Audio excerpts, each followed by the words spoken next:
본 방송에서 제공하는 투자 정보는 투자 판단에 대한 조언입니다.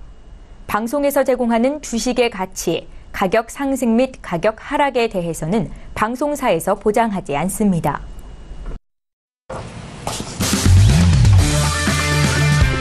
네, 안녕하세요. 해외 선물 신세계 MC 김은혜입니다. 자, 간밤 정말 많은 이벤트들이 있었습니다. FOMC 회의록이 발표가 됐고요. 그리고 차기 연준 의장에 대해서 트럼프에 대한 지명까지 이어졌습니다.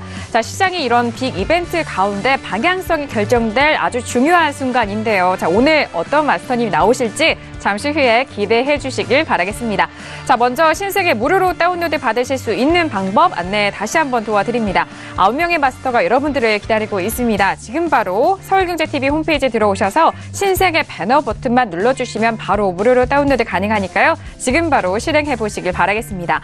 자, 그리고 나날이 갈수록 시장을 보시면서 또 저희 프로를 시청하시면서 고민사항 있으신 분들 정말 문자와 그리고 많은 전화 주시더라고요. 오늘도 전화와 문자, 유튜브 실시간 채팅방도 열려 있습니다. 전화 주실 때는 서울전화 02-3253-2611번, 2612번 두 대의 전화가 준비되어 있고요. 문자 주실 때는 샵 0082번으로 보내주시면 저희가 실시간 상담도 도와드리도록 하겠습니다.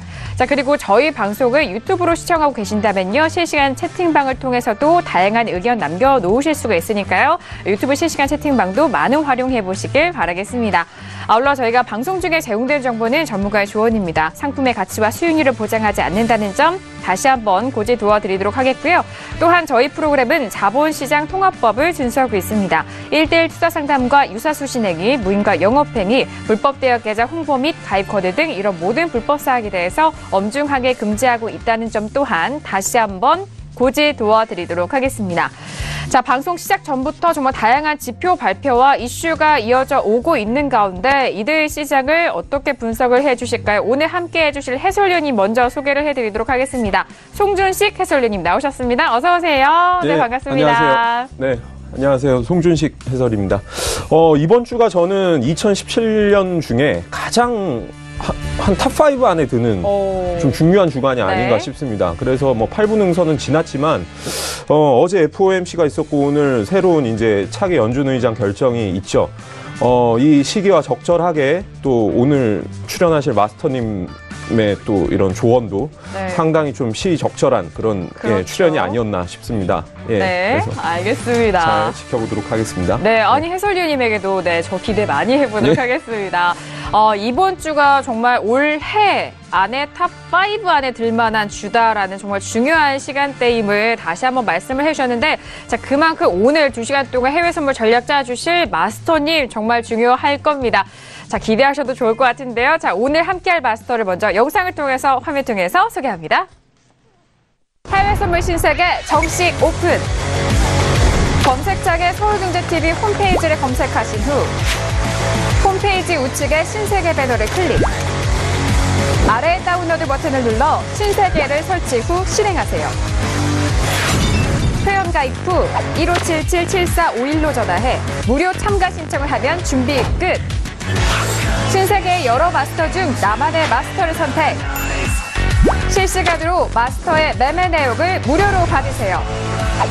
트레이딩의 액션, 해외 선물 신세계. 자세한 사항은 문의 전화 및 홈페이지를 참조하세요.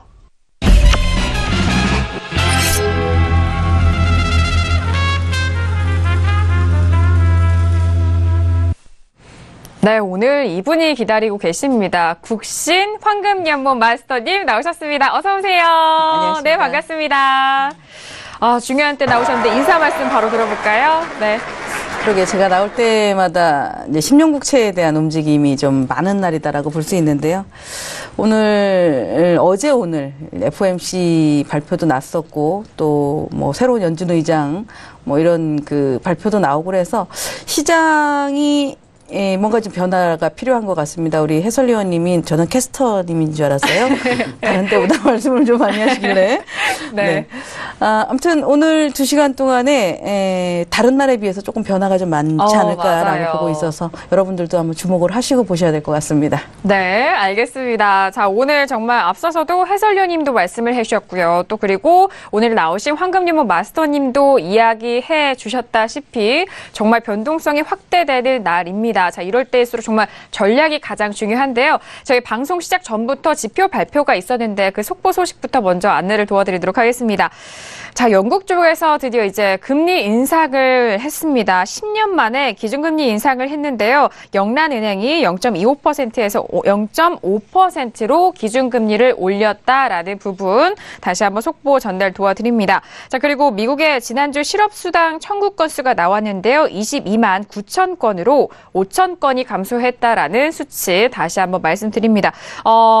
예상치보다는 감소한 수치입니다. 실업수당 청구 건수가 22만 9천 건으로 집계됐다는 점 말씀을 도와드리도록 하겠고요. 앞서서 오프닝에서도 말씀을 드렸듯이 트럼프 연준 의장의 파월을 지명을 했다. 자, 앞서서 저희가 연준 의원들에 대해서 분석을 많이 도와드렸는데 파월 같은 경우에는 비둘기패적인 그런 성격을 가진 의원이다라는 부분 다시 한번 전달 도와드립니다. 그리고 뉴욕 증시는 기준금리 동결 속에서 혼조세로 마감했다라는 소식까지 속보 내용 전달 도와드렸습니다.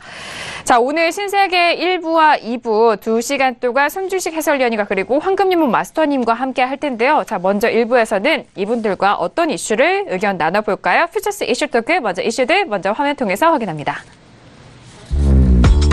네, 오늘의 퓨처스 이슈 토크입니다. 먼저 첫 번째 이슈는요. S&P 500입니다. 긍정적인 FOMC 내용 속에 혼조세를 보였던 S&P 500인데요. 자, 오늘은요. 강보합권에서 움직이고 있습니다. 2,574.75포인트 거래되고 있습니다. 자, 이어서 다음 이슈는요. 골드입니다. 자, 골드에 대한 움직임, 미국 연준 의장의 파월 선임으로 불확실성이 제거되고 있는 가운데 자, 현재는 어제장에 이어서 강보합권에서 움직이고 있습니다. 1,277.2달러 움직이고 있네요. 자, 세 번째 이슈는 유로 FX입니다. 파월 이사 선임과 영란은행의 금리 결정 앞두고 변동성이 증대가 됐었던 유로 FX였습니다. 자, 어제장에는 음봉으로 마감을 했습니다만 현재는 0.23%의 강보합권인 1.16730달러에서 거래되고 있습니다. 자, 마지막 이슈는 어제 원유 재고 발표가 있었던 크루드 오일입니다. 원유 생산량 증가 우려에 하락했다라는 소식이 오늘의 이슈로 꼽혔는데요. 자, 어제 빠졌고요. 현재 지금 흐름도 54.19달러로 전거래일 대비해서 0.15% 빠진 가격대에서 움직이고 있습니다.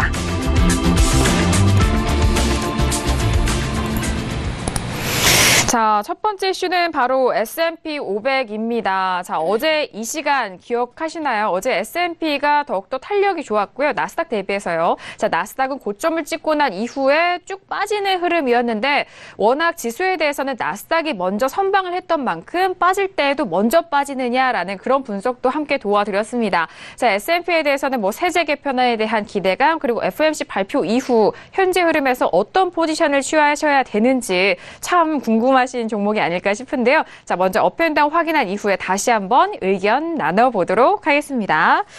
자, S&P 500은 현재 2,575포인트인데 보합권이라서 좀 아직은 방향성 모를 것 같아요. 자, 들어볼게요. 하나, 둘, 셋. 네, 저 혼자 업이고요. 두 분께서는 다운의 의견을 주셨는데요. 네, 궁금합니다. 자, 먼저 해설위원님 오늘 다운 드셨어요. 어떤 의견이신가요?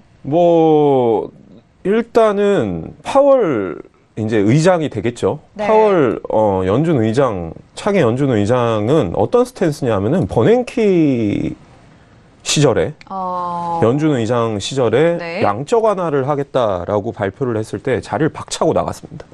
좀 다른데요? 비둘기 패션이 아닌데요, 이거? 그 스탠스가 네네. 최근 2년 동안 바뀌었던 거예요. 입장이.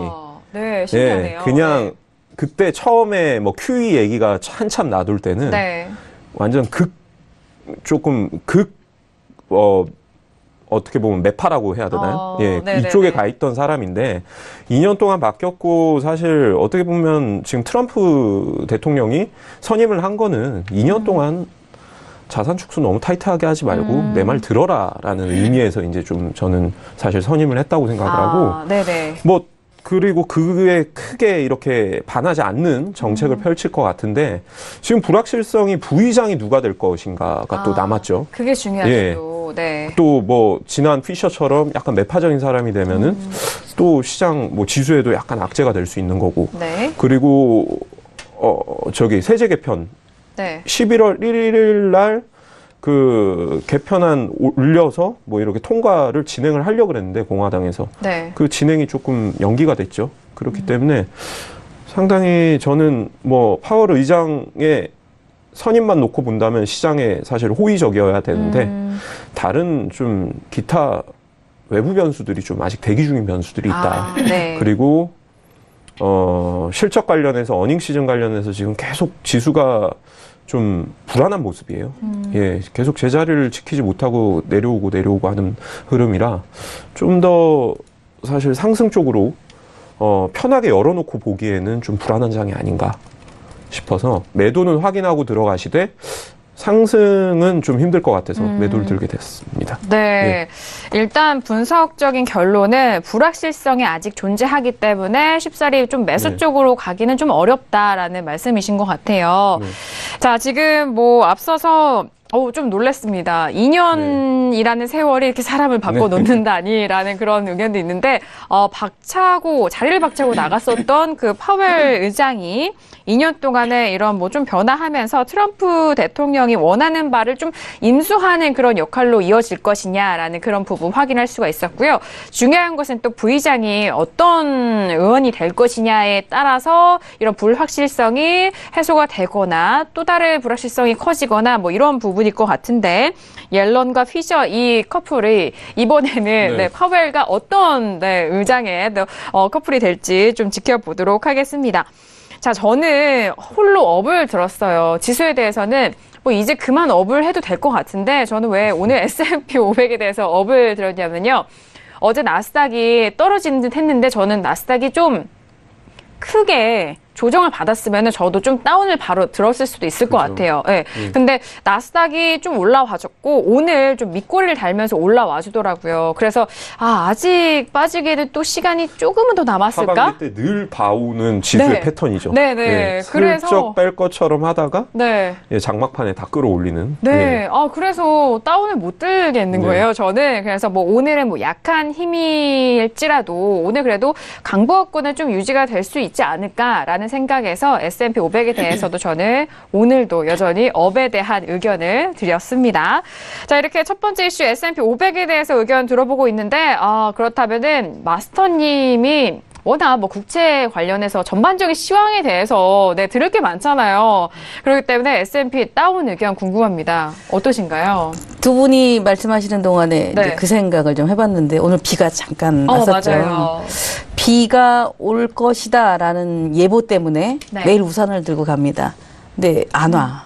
흐리기만 하고 비가 안 오고 들고 다니다가 이제 귀찮다. 차라리 오면 사서 써야지 이렇게 생각을 하는데 막상 이제 그런 날은 이제 비를 맞거나 이제 비를 처음 맞을 때 좀 지저분하죠. 이제 그런 상황이 되는데 지금의 S&P가 그런 게 아닌가 싶습니다. 그러니까 우산을 매일 들고 나가도 비가 안 오니까 정말 맞는 비유 같아요. 조정이 받을 거야라고 하고 있는데도 안 받으니까 안 받겠지 하고 편안한 마음으로 간 날 꼭 뒤통수를 때리죠. 그렇죠. 어제 같은 경우가 그렇다고 저는 생각을 합니다. 어제 지수가 많이 빠진 건 아닌데 사실 실적이 좋고 낮에 나스닥 선물이라든가 S&P 선물을 보면은 굉장히 좋았거든요. 그럼에도 불구하고 외려 장이 출발했었을 때 갭을 떴다가 밀리는 상황이 맞습니다. 발생을 했었고 제가 지난번에 출연했을 때도 아마 국내 증시가 하락을 했었던 날인데 우리도 조금 이제 그런 점이 오늘 있었어요. 맞습니다. 그렇게 봤을 때에 지금 S&P를 기술적으로 보면 사실 기술적인 분석이 안 맞죠. 계속 이렇게 우리가 이게 지지와 저항 추세를 논할 때 상승 추세는 계속 오른쪽이 올라가잖아요. 저점이 올라가고 고점도 올라가는 게 이제 상승 추세인데 그런 면도 아니라는 얘기죠. S&P 선물을 놓고 보면 그러니까 고점이 올라갔다가도 갑자기 쏟아져 내려오고 그런 현상들이 나와서 우산을 늘 들고 다니던 분들이 하루 방심을 했다가 이제 비를 맞을 수 있는 그런 상황이 지금 진행되고 있어서 지금 같은 경우는 그래서 제가 지난주에 이제 시황을 쓰면서 그런 걸 봤어요.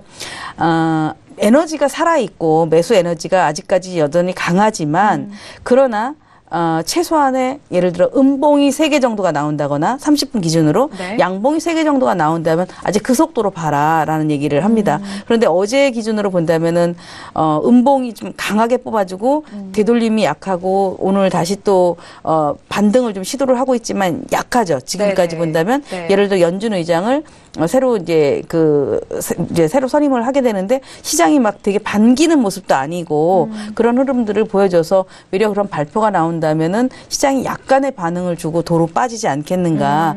그러니까 우리 어제 보면은 최근에 워렌 버핏의 지수 그 지표에도 네. 과열권이다. 맞아요. 그리고 또 네. 블랙 먼데이에 가까운 수준이다. 뭐 이런 얘기까지 네, 저희가 나오고 어제 또 말씀을 드렸거든요. 예, 그런 거라서 네. 일단은 기술적인 지표보다는 심리적으로 지금 많이 흔들리고 있는 게 아닌가. 그래서 저는 다운을 들었습니다. 네. 사실 지수 상승을 지금까지 이끌어온 주체는 최근 하반기 때 네. 패시브 펀드가 인덱스 펀드죠. 인덱스 펀드와 지수 관련 ETF 쪽에 이제 글로벌 자금들이 몰리면서 사실 펀드에 자금이 들어오면 펀드 매니저는 그냥 기계적으로 사야죠. 사는 거예요. 네. 어떤 주식이 좋다, 뭐 미래 가치를 보고 혹은 뭐 지금의 실적을 보고 이렇게 지금 사실 투자를 하는 그런 개념이 아니라 기계적으로 자금이 들어와서 그냥 모든 이제 종목을 균형을 맞춰서 그냥 똑같이 사는 그런 돌려야 지금 되잖아요. 흐름이에요. 자금을 돌려야 되니까. 돌려야 되기 네. 때문에 들어오면 그냥 사야 됩니다. 네. 뭐 어쩔 수 없어요. 그 현금 보유를 하고 싶어도 현금 보유하고 싶은 그 부분은 이 펀드의 룰대로 그냥 가는 거예요. 맞아요. 그렇기 때문에 네. 사실 펀드 매니저의 역량이라고 할 수 없죠. 패시브 펀드 같은 경우는. 네. 그런데 사실 그런 수급으로 끌어왔던 장이기 때문에 제가 볼 때는 3개월 더 갈 수 있어요. 내년 뭐 1, 2월까지 추가 상승 뭐 2000 S&P 기준으로 2000 뭐 700, 800도 갈 수는 있다고 보지만은 굳이 이걸 지금 상승에 같이 따라가느냐, 동요를 하는가는 분명히 생각을 해볼 문제라는 거죠. 네. 예. 좀 중요한 말씀 해주셨는데, 왜냐하면 이런 미국 증시에 대한 내용을 우리 증시에도 적용을 해볼 수 있는 부분이기 때문에 이 내용 좀 중요한 것 같습니다. 유동성 장세라는 말을 좀 하는데, 이런 펀드 자금들이 들어와서 또 시장에 돈을 풀 수밖에 없는 것 자체가 유동성 장세인데, 이 유동성 장세가 일단 좀 재료가 있게 움직였다라면은 나중에 거품이 없게 좀 지지가 될 것이고요. 하지만 뭐 재료가 없고 이런 뭐 근거가 없이 유동성만 돈다면은 이게 좀 거품으로 무너질 수 있는 부분이기 때문에 블랙먼데이 말씀하셨잖아요. 근데 그 부분에 좀 연이어서 생각을 해볼 수 있지 않을까라는 생각입니다. 자, 정말 S&P에 대해서는 현재 뭐 황금유문 마스터님 말씀하셨던 것처럼 기술적인 분석보다는 심리적인 분석이 좀 맞는 것 같아요. 되게 와닿았어요. 정말 와닿았어요. 아니, 왜냐면요. 제가 항상 말씀을 드리거든요. 오늘도 비 안 올 것 같아. 그래서 우산을 안 가져오면은 꼭 그날 비가 오잖아요. 쫄딱 맞죠, 이제. 많이 한번. 맞았어요, 저. 네. 자, 그런 비유를 또 시청자 여러분들이 잘 편하게 이해하실 수 있게 이런 비유 잘 좀 들어주신 것 같아서 자, 시장에 대해서 함께 알아봤습니다. 자, 계속해서 속보 올라오고 있는데요. 자, 지금 뭐 개장 전이기 때문에 그런 갖가지 속보 올라오고 있습니다. 네, 지금 뭐 페드 쪽에서는요, 미국 경제는 견고하다. 12월 기준금리 인상을 또다시 예고를 했다라는 부분입니다.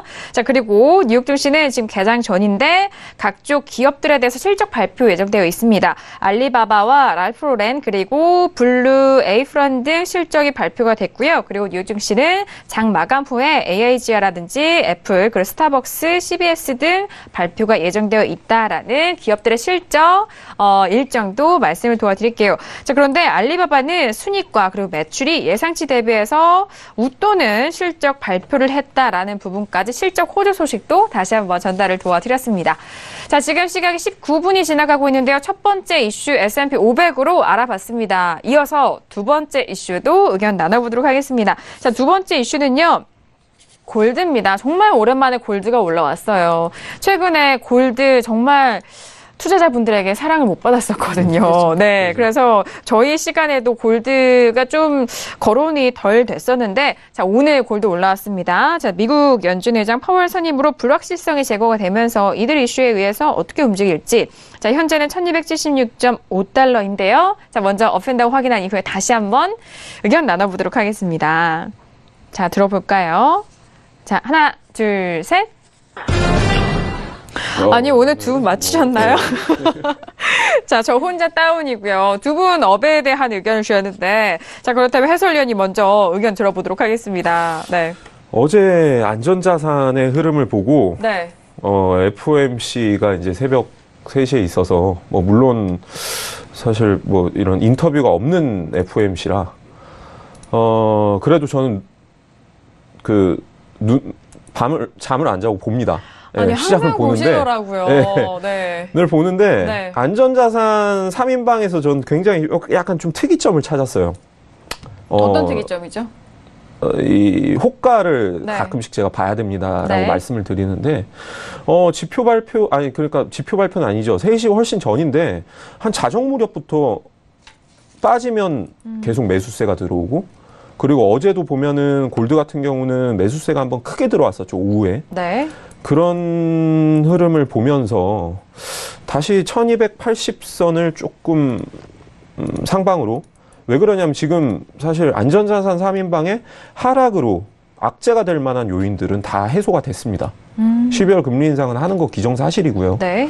뭐 예상치 못한 매파적인 인물이 지금 차기 연준 의장을 맡은 것도 아니고, 그리고 뭐 별다른 이슈는 없어요. 지금 네. 계획대로 그냥 가는 건데, 물론 내일 사실 이제 실업률과 임금 상승률, 물가 관련한 지표에 따라서 민감하게 움직이겠지만은, 뭔가 이 차기 연준 의장에 대한 불확실성과, 그리고 세제 개편안에 대한, 통과 여부. 네, 통과 여부가 계획대로 안 된다라는 거에 조금 뭔가 이렇게 좀 남아있는? 수급이 네네. 조금 그에 따라 움직이고 있지 않는가. 네네. 예, 그래서 여기서 저는 더 빠지긴 힘들 것 같고, 장중에 좀 매수를 잡아가면서 뭐 예를 들어서 2계약 정도를 들어간다면, 네. 한 계약은 그냥 짧게 시장 흐름 따라 청산하고, 한 계약은 조금 추세를 노리면서 좀 갖고 가는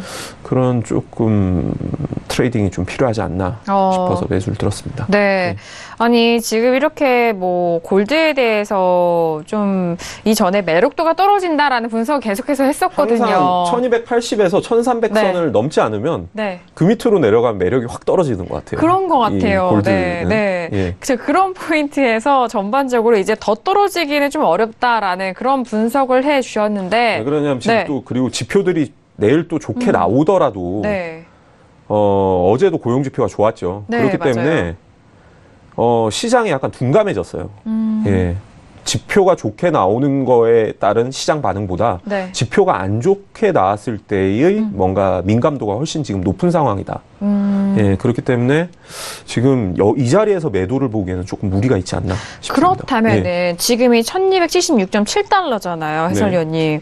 매수 들어간다면은 가격대 혹시 어느 저는 정도? 1270에서 75 사이면 아, 예, 분할 매수를 충분히 저는 약간 트레이딩을 좀 큰 폭으로 하니까요. 예, 좀 큰 성향에 폭으로 따라서 하니까. 또 다르니까요. 예. 네네. 그리고 저는 오버를 해가면서 가자 주의니까. 그리고 골드 2계약을 할 거면 네. 뭐 증거금이 한 1,000만 원 정도 소요가 되죠. 차라리 10년 국채 6계약을 하는 게 더 역시. 분할로 접근을 하는 게 더 트레이딩 네. 관점에서는 좀 더 좀 손익비라고 하죠. 손실을 적게 열어놓고 이익을 좀 극대화하는, 목표 이익을 극대화하기에는 조금 그 손익비를, 뭔가 좋은 손익비를 추구하기에는 10년 국채가 더 좋지 않나. 네. 예, 그런 생각을 해봅니다. 네, 알겠습니다. 자, 골드에 대해서도 또 분석을 도와드렸습니다. 최근에 시황과 맞물려서 이에 맞는 또 매매 포인트까지 말씀을 도와드렸으니까요. 또 그리고 매매 포인트 저희가 알려드릴 때 뭐 말씀을 해주시는 뭐 매매 성향이라든지 그런 시간 이런 일정 부분도 함께 참고를 하시면서 대입을 해보시면 좋을 것 같습니다. 자, 오늘 저는 홀로 또 골드에 대해서 다운을 드렸는데 뭐 전반적으로 해설위원님의 뭐 시황과는 좀 비슷한데요. 하지만 뭐 포지션이 좀 달라요. 왜냐면은 지금 어제도 윗꼬리가 상당히 나왔잖아요. 네. 그러니까 최근의 흐름이 좀 약간 저는 제한적인 흐름일 것이다. 못 올라간다? 네네, 못 올라간다. 그렇기 때문에 저는 뭐 시작했을 때 고점에서 매도 쳐서 좀 짧게 이 안에서 가는 것도 괜찮지 않을까라는 생각에서 저는 좀 다운의 의견을 드렸거든요. 이후에는 좀 이제 시황이 바뀌고 이제 가격대가 바뀐다면은 그때 맞는 또 전략이 다르겠지만 현재 최근의 흐름을 이 가격대에서 보자면은 자꾸 입꼬리가 나오고 또 상승과 하락 쪽으로 제한적인 이런 좁은 박스권이라고 생각을 했을 때 위쪽에서 좀 매도로 짧게 끊어가는 것도 괜찮지 않을까라는 의견에서 저는 오늘 다운의 의견을 드렸습니다. 자, 골드 의견 들어보고 있는데요. 자, 이어서 마스터님은 국채뿐만 아니라 골드에 대해서, 안전자산 이 골드에 대해서는 어떻게 생각하시는지 궁금한데, 일단 업이시잖아요. 네. 네. 그러니까 매수는 매수인데 네. 좀 이제 제한적인 매수죠. 아, 그러니까 네네. 우리가 나와서 그런 말씀을 자주 드립니다. 예를 들어서 안전자산을 놓고 봤을 때 대형주는 10년 국채이고 골드는 세력주다라는 얘기를 하죠. 그만큼 골드가 지수를 끌고 갈 수 있거나 아니면 경제지표에 어떤 영향권은 있지만 굉장히 어떤 시장의 판도를 바꾸지는 않습니다. 그래서 오늘도 뉴스를 접하신 분들 보면은 금값은 올랐다는데 왜 금은 안 살까? 그러니까 그 기업의 현물과 예, 선물의 그거는 네. 이렇게 좋지 네. 않다라고 얘기를 네. 해요. 근데 골드 같은 경우는 앞에서도 말씀하셨지만은 그 1280, 그러니까 1300불에 안착이 되어야만이 매수 탄력이 붙죠. 그러니까 지금까지는 이게 이제 골드뿐이 아니라 모든 종목에 다 똑같을 것 같아요. 우리 주식도 그렇고 국내 선물도 그렇고, 그러니까 제가 이제 그런 표현을 자주 쓰는데 장중에 매수는 시간 틱을 먹는 게임이고 매도는 한 방이다. 매도는 네. 아주 빠르게 쏟아지지 모든 사람을 다 태우고 움직이지 않거든요. 근데 매수는 지루하게 만듭니다. 갈 듯 말 듯 밀당을 많이 하다가 그래서 안 가겠구나. 그래서 우리 매수를 잡으면은 롱 포지션을 못 하죠. 빨리 네. 팔아버리게 되는데 그 빨리 팔아버리게 되고 나면 이제 그때부터 그 매물을 다 소화해서 가는 게 매수의 영역권입니다. 그러니까 네. 골드 같은 경우도 어제 보면은 갑자기 막 치고 올라가요. 그리고 빨리 FOMC 때 도로 물량을 내놓고 오늘 오전에 또 올라갑니다. 그러다 오후에 또 내놓고 한다는 얘기는 과거와는 조금 달라졌죠. 판도가. 과거에는 고개를 들면 우리 두더지 게임 하는 것처럼 계속 내리치는 힘이 맞아요. 강했었는데 지금 네. 같은 경우는 매수가 나름대로 한번 들었다 놨다 하고 있다는 것은 어느 정도 저점을 계속 올리고 있는 게 아닌가. 그렇죠. 그래서 지금은 매도에 대한 어떤 적극적인 것보다는 네. 최대한 뭐 저점에서 내가 골드를 조금 롱 포지션 12월 물이니까 좀 롱 포지션을 보겠다라고 한다면 저점 매수 영역권으로 가시는 게 훨씬 더 좋고, 그리고 지금 정도에 사셔도 한 100틱 정도의 수익은 바라볼 수 있는 자리거든요. 네. 그러니까 100틱이면은 뭐 크다면 굉장히 크죠. 100만 원인데 한 네. 계약당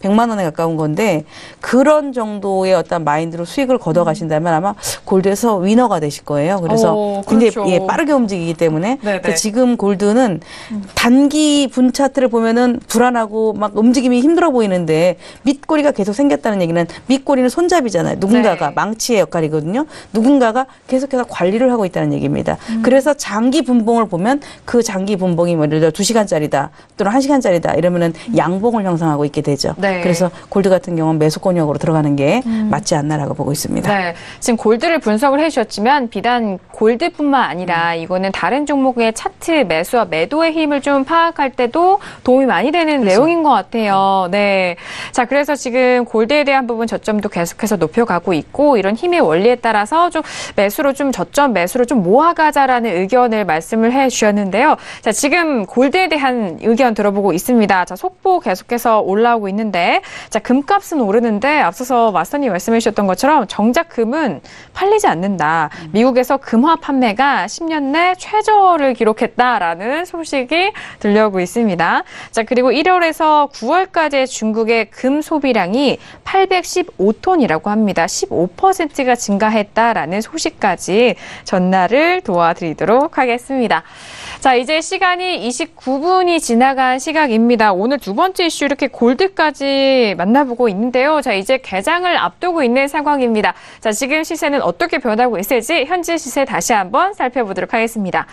자, 오늘 S&P와 나스닥 강보합권에서 시작이 됐죠. 지금도 강보합권 유지가 되고 있는데 2575선 계속해서 지켜내가고 있습니다. 나스닥은요. 오늘도 역시나 나스닥도 강보합권인데 6240.75포인트입니다. 오늘은 S&P와 나스닥 같은 힘으로 이어가고 있고요. 그리고 유로 FX는 오늘요 1.1666, 1666 0달러에서 거래가 되고 있습니다. 0.17%의 강보합권 움직이고 있다는 점 다시 한번 정리 도와드리도록 하겠고요. 방금 전에 알아본 골드는 1277.9달러, 그리고 어제 원유재고 발표가 있었던 크루드 오일은 소폭 또 올라가고 있습니다. 54.31달러 거래가 되고 있고요. 자, 오늘 영국 영란은행에서는 기준금리를 올렸죠. 지금 1% 넘게 빠진 가격대입니다. 1.3128선에서 움직이고 있습니다. 자, 이제 30분이 지나간 시간이고요. 오늘의 미국 증시가 개장이 됐는데 나스닥은 하락 출발했다라는 속보도 들려오고 있습니다. 자, 지금 S&P도 하락으로 출발을 하고 있는데요. 자, 오늘의 시작부터 하락 출발하고 있는데 장 막판까지는 어떤 흐름이 이어질지 지켜보도록 하겠습니다. 자, 이렇게 오늘의 개장도 만나봤고요. 이어서 세 번째 이슈도 바로 확인을 해보도록 하죠. 자, 세 번째 이슈는 유로 FX입니다. 파월 이사의 선임과 그리고 영란은행의 금리 결정 앞두고 변동성이 증대가 됐다라는 이슈인데 앞서서 영란은행에서 금리 인상을 발표를 했고요. 자, 그리고 파운드 안에 1% 넘게 빠지는 시세 확인을 해드렸고, 유로 FX에 대해서는 지금 현재 강보합권을 유지 중에 있습니다. 자, 유로 FX에 대해서 먼저 업앤다운 확인한 이후에 다시 한번 의견 나눠보도록 하겠습니다. 자, 유로 FX 의견 나눠볼게요. 준비되셨나요? 자, 들어봅니다. 하나, 둘, 셋.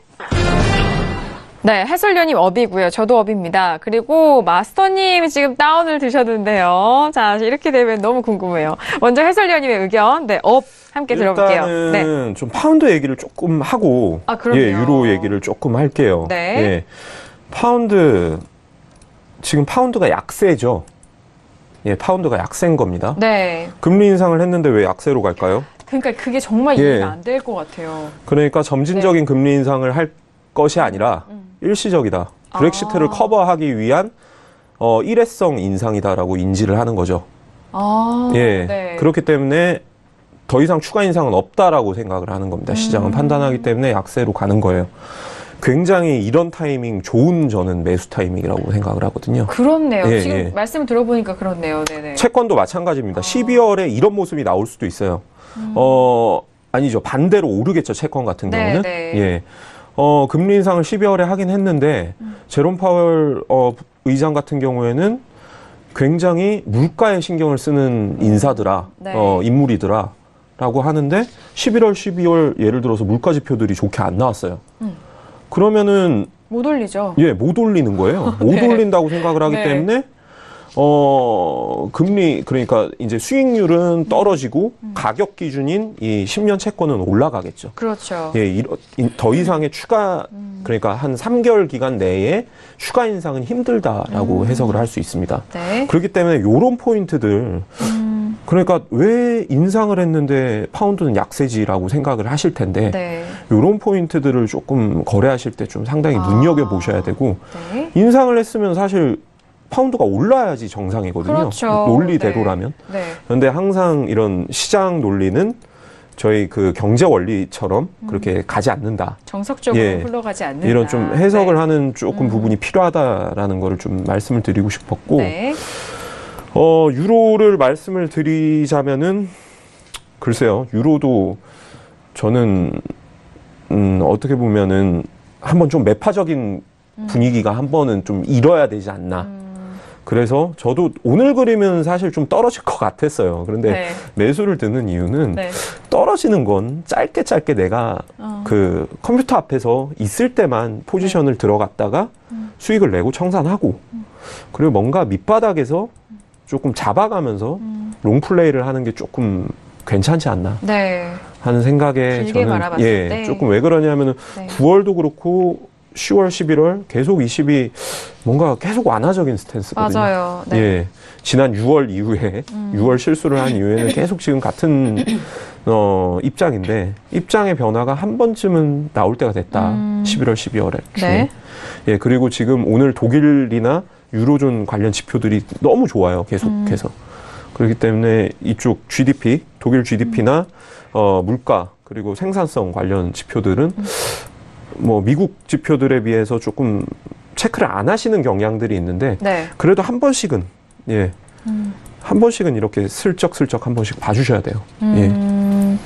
알겠습니다. 오늘 뭐 파운드 쪽에서 뭐 영란은행 기준금리 올렸고 그에 따라서 또 유로 FX에 대해서도 이해하시는 그런 관점 말씀을 도와드렸는데 자, 일단 파운드 저도 속보 딱 나오자마자 아니, 뭐, 금리 인상을 했는데 왜 1%가 빠졌을까라는 부분에 정말 의아했습니다.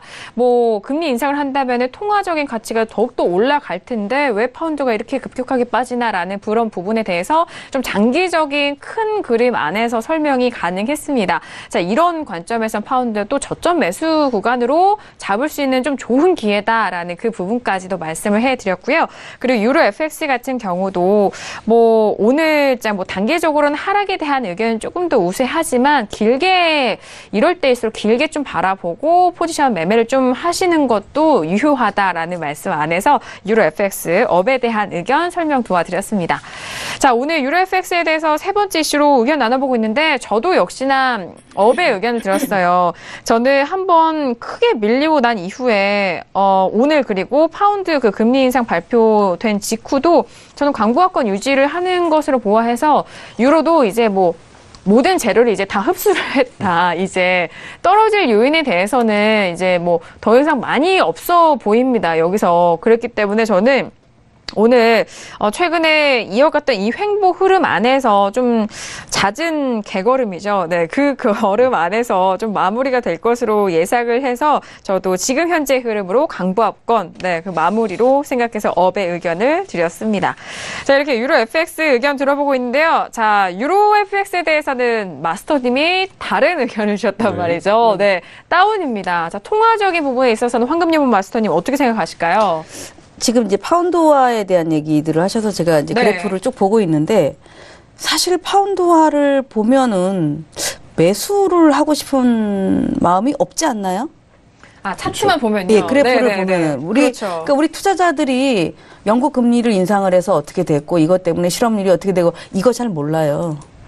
확인할 수 있는 건 그래프거든요. 그래프를 봤을 때, 이런 재료가 발표난 이후에 장대 음봉이 나왔느냐, 장대 양봉이 나왔느냐인데, 지금 이 화면에 제가 올려드린 게 일봉입니다, 일봉. 일봉으로 본다면은, 우리 보통 이렇게 저점이 이렇게 쭉 올라가잖아요. 저점이 올라가기 때문에 상승 추세입니다라고 하죠.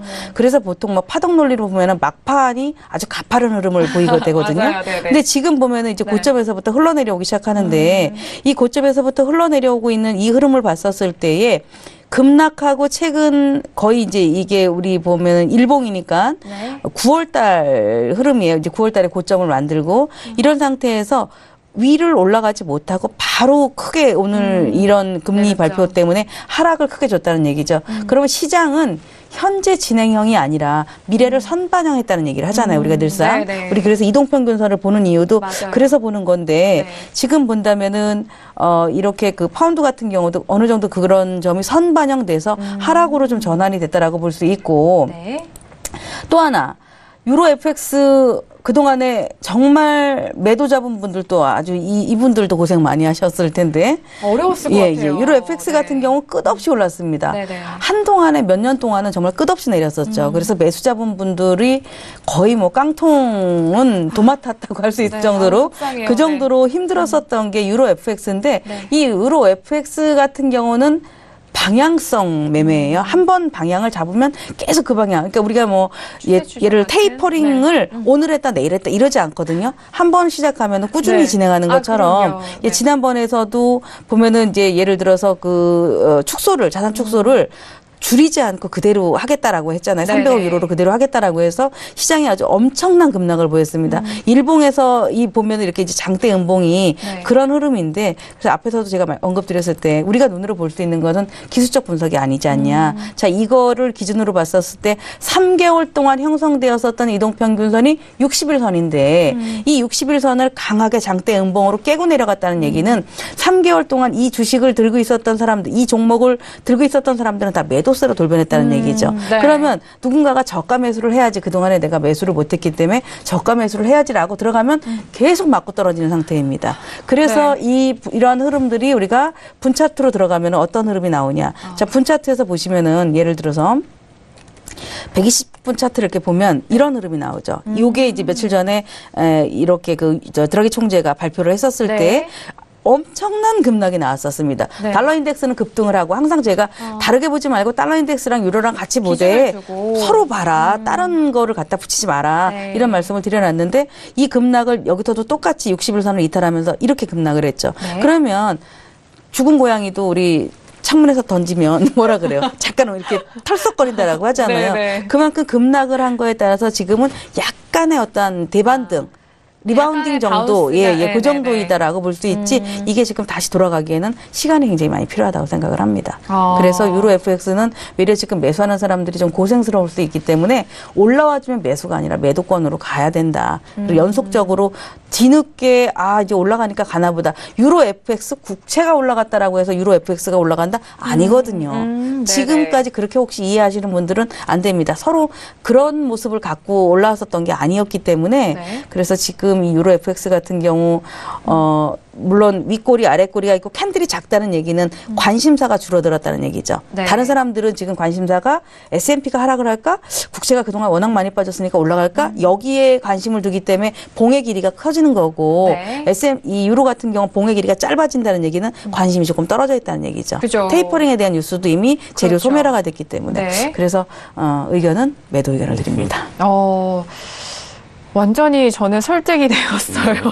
큰일 났네요. 아니, 왜냐면요. 왜 그 설득이냐면은 그 차트를 좀 분석을 하실 때 일단 추세 안에서 이미 죽은 그 힘이 살짝 한번 이렇게 바운스한 그 느낌으로 차트를 좀 보니까 이 흐름이 이해가 참 잘 되네요. 자, 유로에 대해서 큰 맥을 일단 짚어주셨고 그 안에서 세밀하게 또 디테일하게 트레이딩 할 수 있는 그런 관점까지 마스터님이 말씀을 도와드렸습니다. 자, 유로 FX 세 번째 이슈로 저희가 의견 나눠보고 있는데요. 많은 도움이 되셨길 바라겠습니다.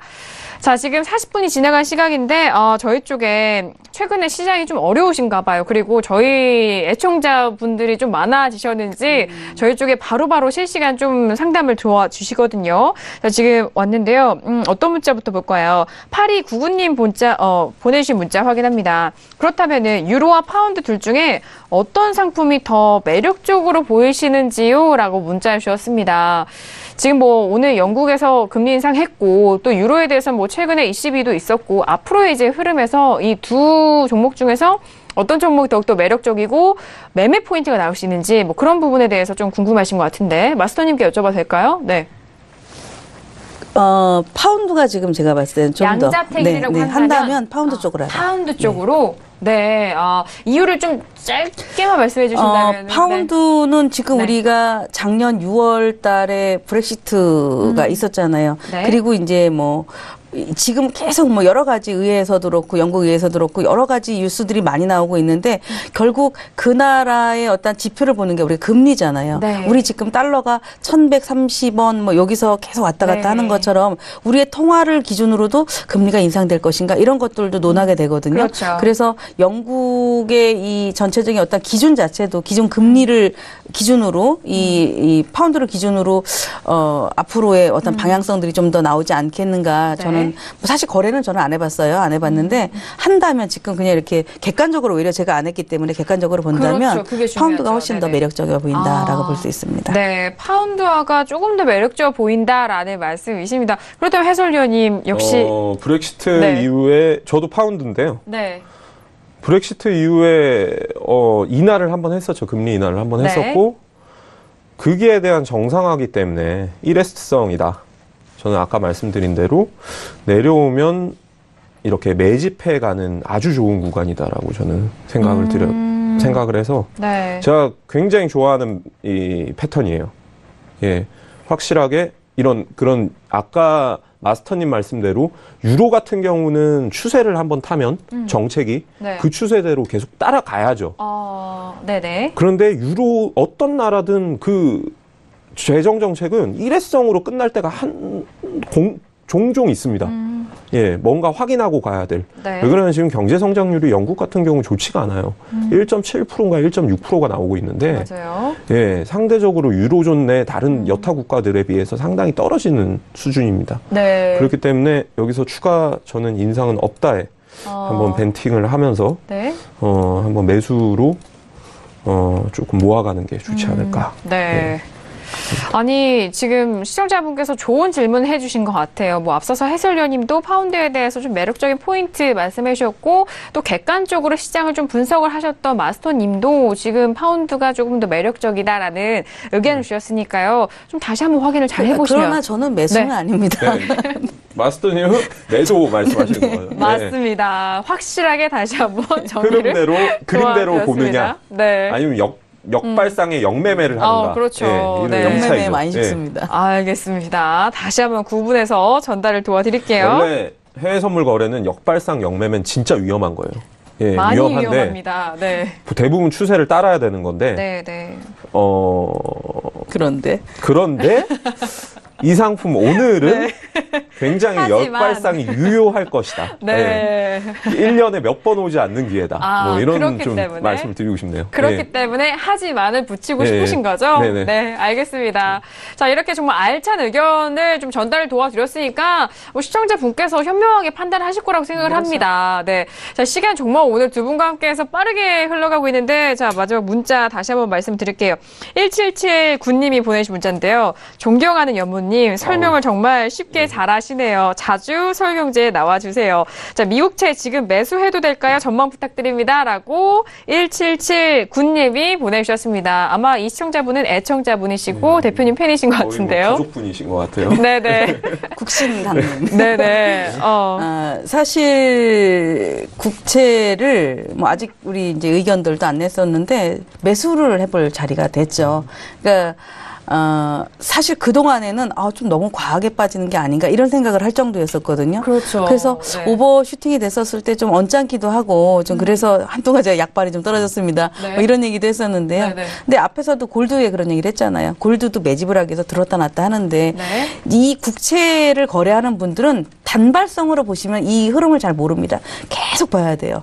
어느 선에서는 금리가 어느 자리에 오면은 국채가 들어올리는구나. 이 금리 10년, 미10년 채권 금리하고 똑같이 봐야 되거든요. 네네. 그러니까 우리가 유로는 달러 인덱스랑 같이 보는 것처럼 얘는 금리 지표랑 같이 봐야 되기 때문에 이 흐름을 본다면 장기 추세 아까 말씀드렸듯이 120분 차트 보면은 2시간 정도의 양봉을 만든다.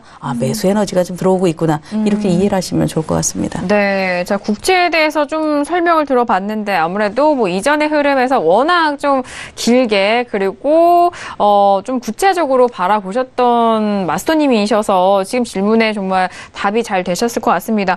그렇다면은 뭐 마스터님 의견 들어봤는데 아니 해설위원님도 국채 네. 잘 보시잖아요. 네. 참 그런데 저는 네. 이 시간이 참 좋은 게 네.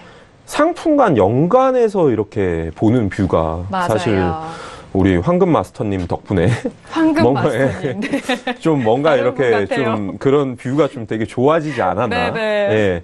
사실 이게 굉장히 중요한 거거든요. 그리고 그 다음 단계는 뭘 익혀야 되냐. 이 흐름이 깨졌구나.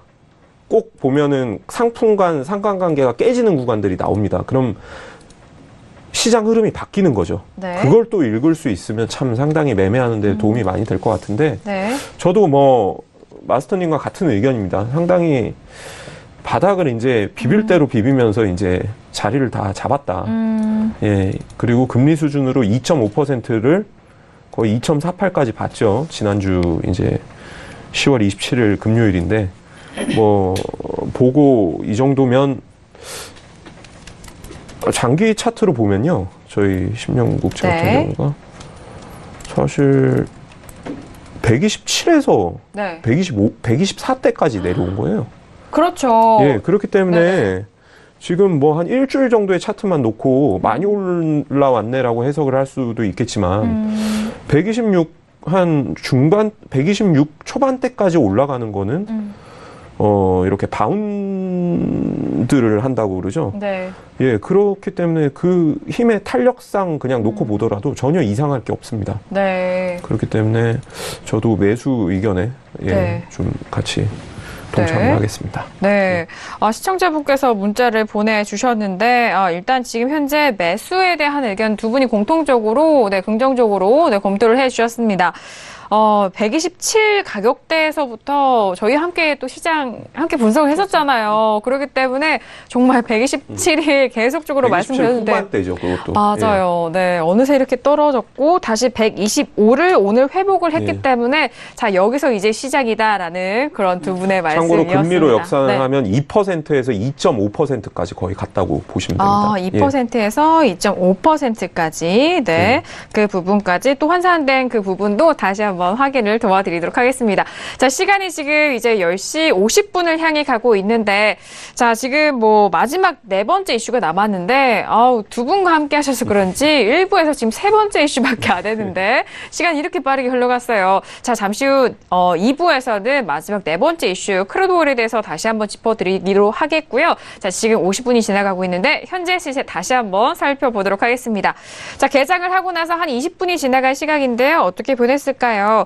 S&P와 그리고 나스닥은 모두 강보합, 큰 변화는 없습니다만 일단 밑꼬리를 좀 달고 있는 상황이에요. 2,575포인트 그리고 나스닥은 6,240포인트 움직이고 있고요. 그리고 지금 본장에서는 S&P와 나스닥, 다우가 모두 하락 출발을 했는데 여전히 하락으로 이어가고 있다는 점 다시 한번 말씀을 도와드리도록 하겠습니다. 다우는 혼조를 보이고 있다라는 소식이고요. 자, 그리고 유로 FX 같은 경우에는 계속적으로 강보합 지켜냅니다. 1.16745달러 거래가 되고 있고요. 자, 그리고 두 번째 이슈로 알아봤던 골드는 1277.8달러 움직이고 있습니다. 그리고 국채에 대해서는요, 125-01선 움직이고 있고요. 그리고 마지막 이슈였던 크루드 오일은 54달러 초반대 계속적으로 유지되고 있습니다. 0.02% 보합권까지 올라오는 흐름인데, 자, 여기서 크루드 오일도 오늘 좀 공방을 좀 치열하게 벌이고 있는 것 같아요. 매수 쪽과 매도 쪽에 대한 힘이 공방을 벌이고 있는 것 같은데, 잠시 후 2부에서 다시 한번 확인을 해보도록 하겠습니다.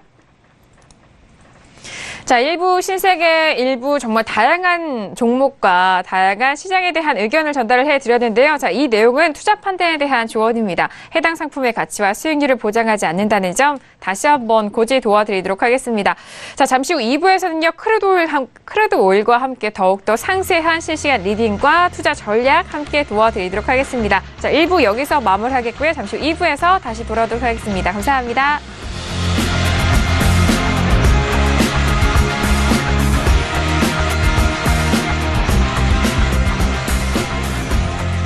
본 방송에서 제공하는 투자 정보는 투자 판단에 대한 조언입니다. 방송에서 제공하는 주식의 가치, 가격 상승 및 가격 하락에 대해서는 방송사에서 보장하지 않습니다.